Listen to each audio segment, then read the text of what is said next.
정비례하고 반비례에 대해서 얘기를 할 겁니다. 이 정비례 반비례는 왜 하는 거라고 했었죠? 지난 시간에 얘기했잖아. 순서쌍하고 좌표평면에 대해서 이야기를 했는데 좌표평면에 함수에 대한 순서쌍, 함수의 답을 어떻게 표현하고 어떻게 그려줘야 되는지 그걸 설명하려고 그러는데 그 함수를 예를 안 들고 그래프를 그릴 수가 있겠습니까? 그래서 가장 간단한, 잘 안 써요. 정비례하고 반비례는 잘 안 써요. 너무 쉬워서 잘 안 쓰는 함수야. 그래. 아주 함수 중에서 제일 간단한 함수 두 개를 갖고 와가지고서 실제로 순서쌍을 찍어서 그래프를 그리면 어떤 모양으로 그려지는지 예를 들어서 설명하기 위해서 정비례하고 반비례를 하는 거예요. 됐나요? 네. 봅시다. 정비례라는 게 뭘까 그러면? 정비례. 뭐 이렇게 정석적으로 갈 것 같아. 비례를 알잖아 우리가. 비례라는 걸. 정비례. 일단 식 모양은 이렇게 생겼어요. y는 ax. 그러니까 x에다 어떤 숫자를 곱하면 y가 나오게끔. 함수 중에서 제일 간단한 거야. 제일 간단한 식. 얘를 뭐라고 부를까? 비례 상수라고 불러. 용어는 알아두면 좋기는 한데 설명할 때 잘 알아들을 수가 있으니까. 근데 이 비례 상수라는 말이 진짜 용어가 아니야. 사실은 얘를 기울기라고 부르거든요. 진짜 수학 용어로는. 근데 1학년 학생들이 기울기라고 얘기를 하면 잘 이해를 못하기 때문에 비례상수라고 부르기로 했어 1학년 때는. 근데 2학년 올라가면 바로 이거 기울기라고 바꿔서 얘기를 해줍니다. 얘가 왜 기울기? 그래프의 기울기를 결정하기 때문에 그렇게 되거든요. 얘가 왜 기울기인지 좀 이따 얘기를 해줄게요. 그 다음에 반비례 있습니다. 반비례. 얘는 어떻게 생겨먹었냐? y는 x분의 a예요. 역시나 1학년 과정에서는 이 a를 비례상수라고 부릅니다.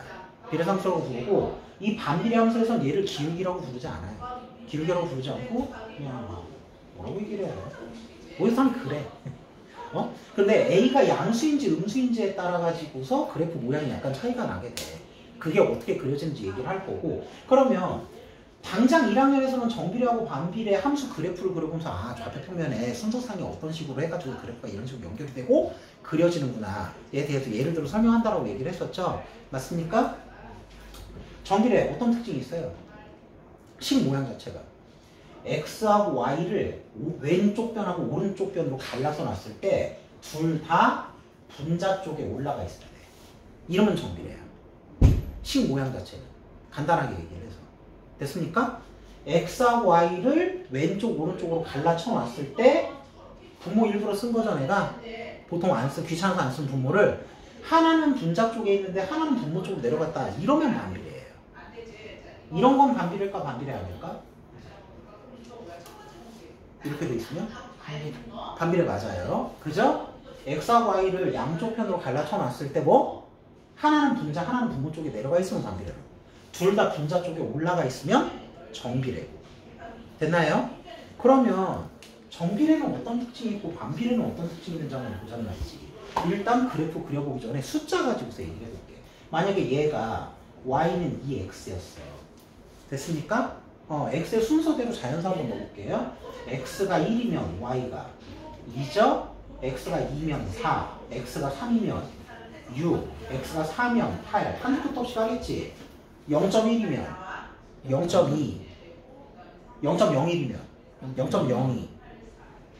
숫자가 x가 자연수가 아니라 뭐야? 수 전체면 얘네가 사실은 순서쌍이지. 맞습니까? 이 순서쌍이 딱 해가지고 뭐? 선으로 보인단 말이에요. 그렇게 되는 게 그래프라고 생각을 하시면 되고. 그리고 지난 시간에 잠깐 얘기했었습니다. 뭡니까? 점만 띡띡띡띡 찍어져 있는 것도 그래프입니다. 왜? 정의역에 들어가 있는 숫자 원소는 내 마음대로 할 수 있어.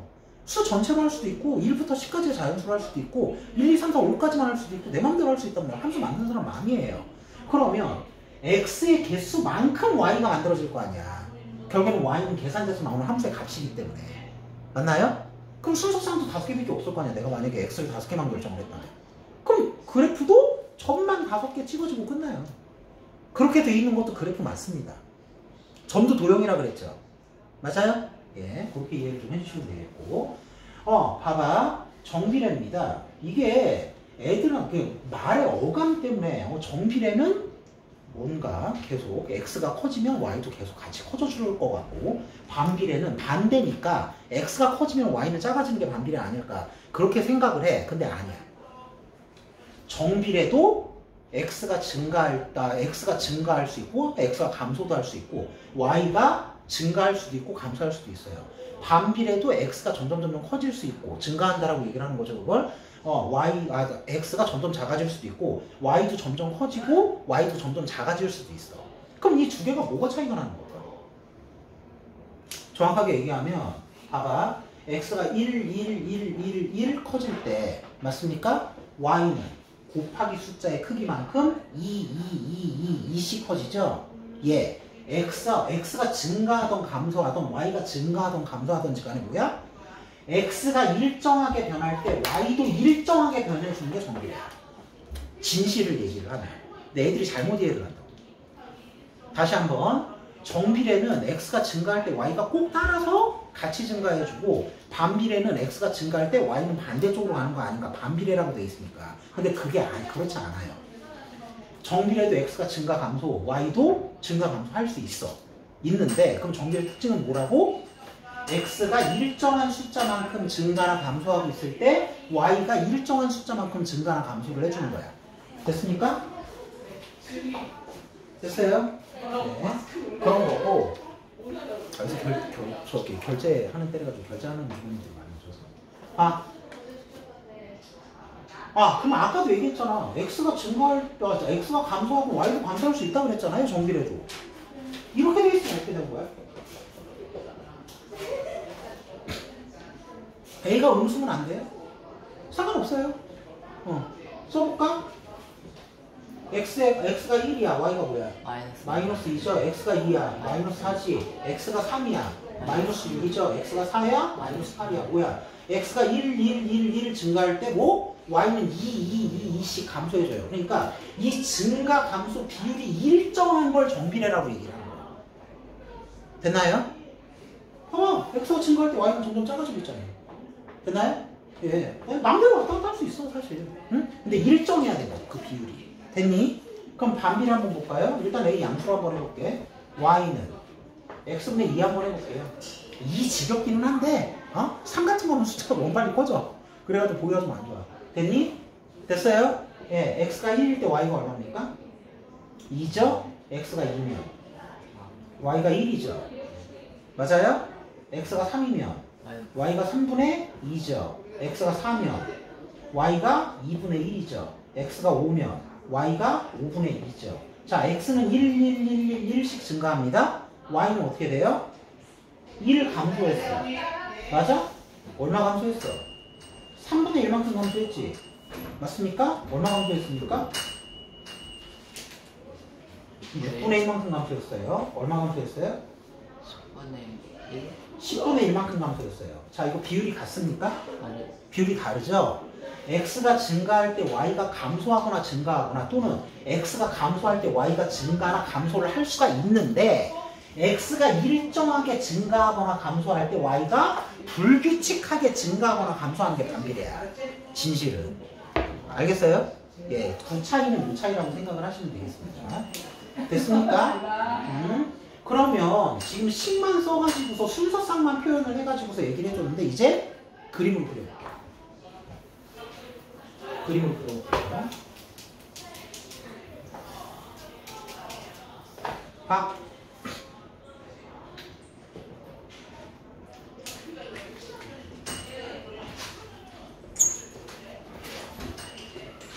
네 개 그릴 거야. 아이고, 마지막에 칼 못 잡아. 자, 이쪽 두 개가 정비례. 이쪽 두 개가 반비례. 됐습니까? 기본 모양 뭐라 그랬죠? y는 ax. 이식 모양을 사용을 합니다. 반비례는 y는 x분의 a. 됐나요? 됐어요? 네. 자, 결론부터 먼저 얘기를 할게요.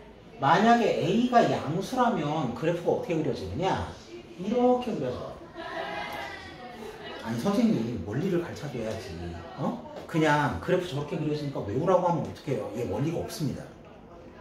그래프가 그려지는 원리는 x에다가 그러니까 a가 결정이 됐을 때 뭐 2나 3나 이런 걸로 결정이 돼 있을 때 x에 1, 2, 3, 4, 5, 6, 7, 8 뭐 마이너스부터 넣어도 상관없어. 집어넣어가지고 점을 진짜로 찍어보는 거야. 찍어보고서 그걸 연결해보는 거예요. 그게 그래프가 그려지는 원리거든. 그런데 a가 양수면 이 숫자가 양수면 그래프가 무조건 이 방향으로 그려져. 어느 방향? 1, 3분면 방향. 사실은 음수에서부터 쭉 올라오는 거기 때문에 3, 4분면 쪽에서 두두두두두두두두두 찍혀서 올라와요. 그리고 얘가 x축이고 얘가 y축이죠? 맞아요. 좌표평면에서 얘가 뭐지? 원점 0,0 여기를 무조건 지나가요. 왜 그럴까? 식을 봐봐. 그래프가 함수에 뭐라 그랬지? 되게 중요한 내용. 그래프가 함수에 뭐죠? 답. 그래프가 함수의 답입니다. 거꾸로 얘기하면 그래프 위에 있는 점에 x좌표하고 y좌표는 식에 넣어도 되는 거였었지. 맞아요? 0,0 x에 0 넣어봐. a가 얼마가 됐든 y 0 나오죠? 0,0을 지나가야 되겠네. 당연히. 됐습니까? 예. 자, a의 값이 커지면 커질수록 어떻게 될까요? y축 쪽으로 들고 일어나요. 0,0은 반드시 지나가. 식 모양 때문에 어쩔 수 없어. 여기 붙어서 이렇게 들고 일어나. 됐습니까? 왜? 곱하기 숫자가 세지잖아. 커지는 거잖아. x가 조금만 움직여도 y가 많이 변하겠지. 곱하기 숫자가 크니까. 맞니? 그렇기 때문에 들고 일어난단 말이야. a의 값이 작아지면 어떻게 될까? 틀어 누워. 피곤해. 됐습니까? 자, 얘를 기울기라고 부르는 이유예요. 이게. a의 값이 커지면 기울기가 세져. 말 그대로 들고 일어난단 말이야. 기울어진 정도가 세지는 거잖아. a의 값이 작아지면 어떻게 돼? 틀어 눕는단 말이지. 기울기가 약해지는 거지. a의 값이 그 1도 아니고 0.1 뭐 이랬다 쳐. 10분의 1 이랬다 쳐. 응? 그럼 x가 많이 움직여도 y는 조금밖에 안 움직일 거 아닙니까? 그러니까 틀어 눕겠지. 근데 a가 양수면 무조건 어떻게 된다? 1, 3분면 안에서만 왔다 갔다 한다. 그러면 a가 음수면 어떻게 그려질까요? 예, 2, 4분면 쪽으로 그려집니다. 그래서 얘를 정비례 증가 그래프라고 해요. 증가. 얘를 정비례 감소 그래프라고 해요. 진짜로 증가하는지 볼까? 자, 요 위치는 x가 음수죠. 맞아요? x가 음수에서 양수까지 점점 증가했다 칩시다. 그때 y값 한번 찍어볼게요. y가 이 위치죠. 맞습니까? 예. 근데 x가 증가하고 나서는 y가 이 위치네요. 맞나요? y도 음수에서 양수로 같이 증가해 준 거죠. x가 증가할 때 y도 따라서 증가해 줬습니다. 거꾸로 x가 감소하면 y도 같이 감소해. 이런 게 정비례 증가예요. 근데 정비례 자체는 뭐라고? x가 똑같은 비율로 움직일 때 y도 같은 비율로 움직이는 거. 그게 정비례라고요. 감소해도 괜찮은데 비율이 같아야 돼요. 됐습니까? 네. 정비례도 증가랑 감소할 수 있다고. 반비례만 감소하는 게 아니에요. 정비례도 감소할 수 있습니다. 자, 이게 정비례 감소라고 했어. 찍어볼까 한번? 똑같이 음수에서 양수까지 점점 커졌다 쳐. x값이 찍어볼게 y값. y가 암수죠. 음수로 바뀌었네요. x가 증가하는 동안에 y는 반대 방향으로 움직였어. 작아졌어 점점. 됐습니까? 그게 정비례 감소. 근데 얘는 뭐? x가 점점 커지거나 점점 작아지는 비율하고 y가 점점 커지거나 점점 작아지는 비율이 일정해. 같아. 됐습니까? 그런 게 정비례. 그 안에서도 증가하고 감소할 수 있다. 이런 얘기입니다. 얘도 마찬가지로 뭐 a의 값이 커지면 y축 쪽으로 들고 일어나겠죠? 왜? a가 기울기니까. a의 값이 작아지면 x쪽으로 들어 누워요. 됐나요? 어떻게 보면 당연히 이게 곱하기 숫자가 커지면 들고 일어나는 거고 곱하기 숫자가 작아지면 힘이 빠지니까 눕겠지. 그런 거예요. 됐습니까? 그 다음 이제 반비례 쪽으로 오도록 합시다. 반비례는 이거 식 모양 봐봐. x에 0 들어갈 수 있어요? 못 들어가요? 첫날 왔을 때 얘기를 했었던 것 같아. 분모에 0 들어갑니까? 못 들어갑니까? 예. 그 분수는 나누기하고 똑같은 거다 그래가지고 분모에 0 들어가는 거는 수학에서 아예 생각을 못하는 불능이라고 얘기를 했었죠. x에 0이 못 들어가요. 그래서 그래프가 어떻게 그려지냐? 이렇게 그려져. 한참 많이 가면은 x축이랑 y축에 닿을 것처럼 아주 가까워져요. 근데 현미경으로 확대해서 보면 절대로 닿진 않아. 왜? x에 0이 못 들어가기 때문에. x 0 위치에서 y 값이 존재를 하면 안 돼요. 그래가지고서 그래프가 이렇게 휘어지는 양쪽 쌍곡선 모양으로 되죠. 쌍곡선 모양. 자, 정비례하고 비슷한 건 뭐? 일단 A가 양수면은 1분면하고 3분면에 그려진다는 거예요. 근데 여기서 끊어져. Y축 위치에서. 그래프가 연결이 안 돼. 됐습니까? 예. 식 모양의 특징 때문에 이렇게 돼. 됐나요? 그리고 아까 반비례에서 보여줬던 것처럼 X가 일정한 비율로 증가나 감소를 해도 Y는 어떻게 돼요? 그 비율이 일정하지가 않죠. 그러니까 그래프가 휘는 거야. 그러니까 X는 1 일정하게 증가를 해도 뭐야? Y는 뭐 아까는 감소했었죠, 참. 맞습니까? 1 감소했다가 3분의 1 감소했다가 6분의 1 감소했다가 막 이러잖아요. 10분의 1 감소했다가 맞아? 그렇기 때문에 그래프가 휜다고. 서로 X하고 Y의 비율이 일정하면 직선으로 나타나는데 서로 비율이 다르면 그래프가 휠 수밖에 없겠지. 맞나요? 이렇게 그려집니다. 됐습니까? 됐어요? 예. 근데 이 정비례하고 반비례하고 다른 게 뭐가 있어요? 그래프 모양은 일단 달라. 근데 그려지는 상황은 똑같아. A가 양수면 1, 3분면, A가 양수면 1, 3분면. 됐습니까? 다른 게 좀 있어야 될 거 아니에요? 예. 반비례는 A가 양수일 때 반비례 감소입니다. 왜 감소냐? 찍어보면 금방 알 수 있어. 뭐 같은 음수인데 얘가 더 작은 음수, 얘가 더 큰 음수죠? 여기서 이쪽으로 증가했다 칩시다. 어? Y값 찍어볼까요? Y가 여기였어. Y가 1로 가. 감소했네. 맞아? X가 증가할 때 Y는 반대로 감소를 해요. 반비례 감소. A가 양수일 때. 요게 달라요. 이게. 마지막. A가 음수일 때. 그래프 어디 그려져? 쟤하고 마찬가지로 2분면하고 4분면의 쌍곡선으로 그려지겠죠? 얘네들은 대칭이야. 모양 똑같아. 원점을 기준으로 대칭입니다. 얘도 원점 기준으로 대칭이고. 예. A가 음수일 때가 반비례 증가해요. 찍어볼게요, 이것도. X가 여기에서 여기까지 증가할 때. 네, X가 감소할 수도 있는데 왜 자꾸 X가 증가할 때라고 얘기를 하냐? X가 주인공이라고 그랬잖아. 그 X가 증가할 때는 그냥 기준으로 딱 잡은 거야. X가 감소할 때는 해봐도 돼. 사실은. 자, X가 증가할 때입니다. 증가하고 있습니다. Y값 찍어보면 여기서 여기로 어떻게 돼? Y도 작은 값에서 큰 값으로 증가해줬죠. X가 증가할 때 Y도 같이 증가해주니까 증가함수라고 얘기를 하는 거야. 거꾸로 얘는 X가 감소하면 Y도 같이 감소해주겠죠. 이렇게 같은 방향으로 움직이면 증가. 서로 반대 방향으로 움직이면 감소. 됐습니까? 예. 자, A의 값이 커지면 어떻게 될까요? 그래프가 바깥쪽으로 튀어나가요. 축에서 멀어져. A의 절대값이 작아지면은 안쪽으로 막 파고들어. 근데 아까도 얘기했지. 절대로 축하고 만나진 않아. 만난 것 같아 보여도 현미경으로 보면 요만큼 떨어져 있어. 그렇게 돼요. 왜? X에 0이 못 들어가기 때문에. 축 위에서 값이 안 나옵니다. 네. 얘도 마찬가지로 A의 절대값이 커지면 바깥으로 튀어나가고 A의 절대값이 작으면 축 안쪽으로 막 파고들어. 이런 특징이 있어요. 그래프를 실제로 그려보고. 근데 이거 학교에서는 노는 종이 나눠주고서 실제로 점 찍어서 그려보라고 그러거든? 왜? 그게 원리니까. 근데 우리는 지금 여기다가 점 찍어서 그려보겠어요. 그냥 어떻게 그려진다라고 결론까지만 얘기하고 끝내는 거라고. 원리대로 점 찍어서 그리는 건 학교 가서 해봐. 나중에 중학교 1학년 1학기 끝에 한여름에 하게 될 거야. 이거 맨 마지막 과정이기 때문에. 됐습니까? 네, 여기까지가 끝이에요. 전체 과정은.